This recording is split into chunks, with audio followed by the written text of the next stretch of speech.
Kayla, and I'm coming at you from the Compost Education Centre here in Victoria, British Columbia.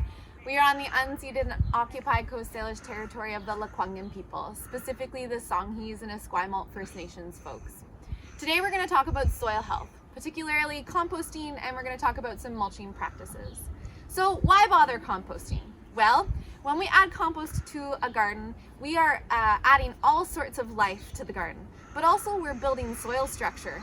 We're building the water holding capacity of that soil. We're able to adjust the pH and store carbon in the soil when we add compost to it. Ultimately, we are supporting really healthy plant growth when we add compost onto a garden.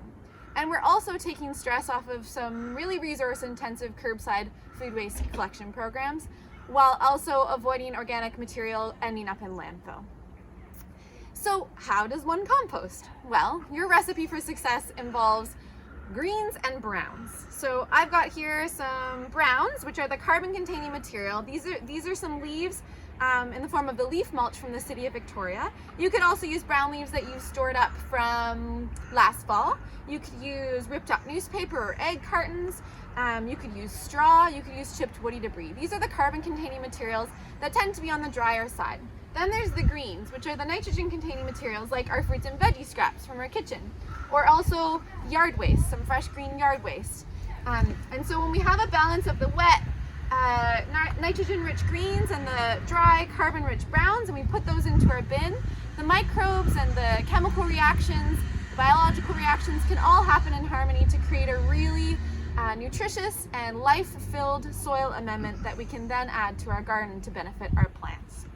There's other factors that are important in a healthy compost pile. So say you have some fruits and veggie scraps from your kitchen, you're going to add a few handfuls or maybe a small bucket of your fruits and veggie scraps to your compost bin, and it goes. And then right after that, you're going to add in some browns, so some leaves, some ripped up newspaper. When we layer like this, it ensures that we have a balance of the carbon and the nitrogen. Air and water are also very important in the compost bin. So poking your pile with a compost aeration tool or some other stick or garden fork can make sure that the microbes that are in your pile have what they need in order to do their work. Moisture is also important. So that might mean in the summer, if your pile looks dry, that you're adding a little bit of water to your pile. And in the winter, ensuring that your pile is covered so it doesn't get sopping wet.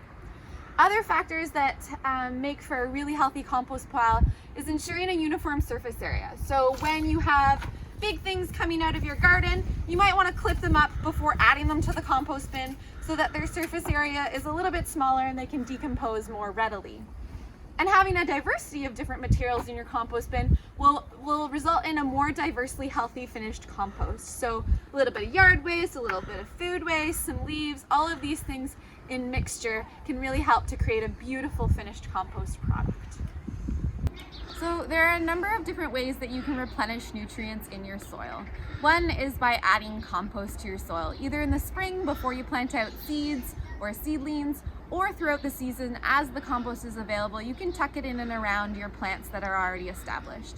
The second way is by adding mulch to your soil, and we'll talk about that in a little bit. Another way is by growing peas and beans. So peas and beans are nitrogen fixers like a few other plants, and they're actually able to take atmospheric nitrogen out of the soil and fix it through a symbiotic relationship in their root system in the soil. They make it available to other plants when those roots decompose. So really important that you leave the roots of nitrogen fixing plants in the soil to let them decompose and release their nitrogen. Animal manures add great nutrients to the soil as well. Make sure that they are well composted animal manures, unless they're alpaca, llama, or rabbit manure. Those ones are safe to put directly onto the garden.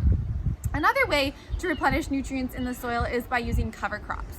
So things like crimson clover, winter pea, vetch, winter rye, and winter wheat. These are things that we plant in the fall and we let them slowly grow throughout the winter so that in the spring we cut them back, we let their roots decompose, we add organic matter as those roots decompose in place. Often they fix nitrogen as well, depending on the plant, and overall we're improving that soil ecosystem from growing that cover crop. I really encourage you to check out the Compost Education Centre's fact sheets. So compost.bc.ca is our website, and there's all sorts of fact sheets on there that go over a lot of these concepts in detail. We also have a wide variety of different workshops that are available to the general public, and you can find those also listed on our website. So now we're going to talk about mulching. I'm sitting here on top of a pile of leaf mulch from the city of Victoria. So these are partially decomposed leaves that are a great addition into the compost bin as your browns, or that you can tuck in and around established plants or slowly growing plants.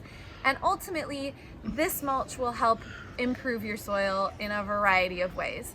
So when we keep our soil covered with mulch in the form of leaves, something like this, or brown leaves that you saved from last year, or straw, or even newspaper, we're moderating the temperature of that soil. So in the summer, that means that the soil will stay a little bit cooler, and in the winter, it means that the temperature of the soil will be a little bit warmer, which is helpful if we have crops in the ground.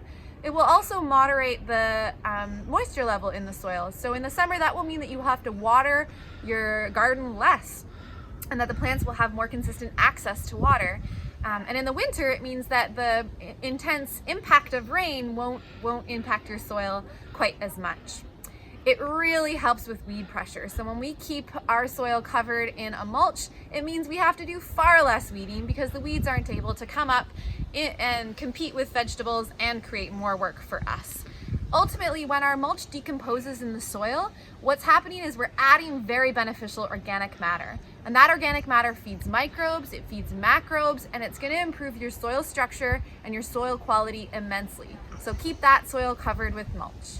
So when you're adding mulch to a garden bed that has established perennials, all you're going to do is add that leaf mulch or that straw into the garden bed, and then just gently tuck it in and around previously growing established plants. Here I am in an annual veggie bed. I've got some little parsnips here, and I'm starting to mulch in between the rows of parsnips. So I'm just gently placing some straw in between the rows. You could also use leaves, and this is gonna, again, suppress weeds. It's gonna moderate soil temperature and soil moisture, and it's ultimately gonna decompose and add organic matter, improving the soil health overall. Thanks so much for watching this video about composting, mulching, and soil health. If you'd like to find out more about these topics, check out the Compost Education Centre's website at compost.bc.ca. If you want to find out about more food security regional initiatives, you can check out Growing Together campaign website at growingfood-together.com.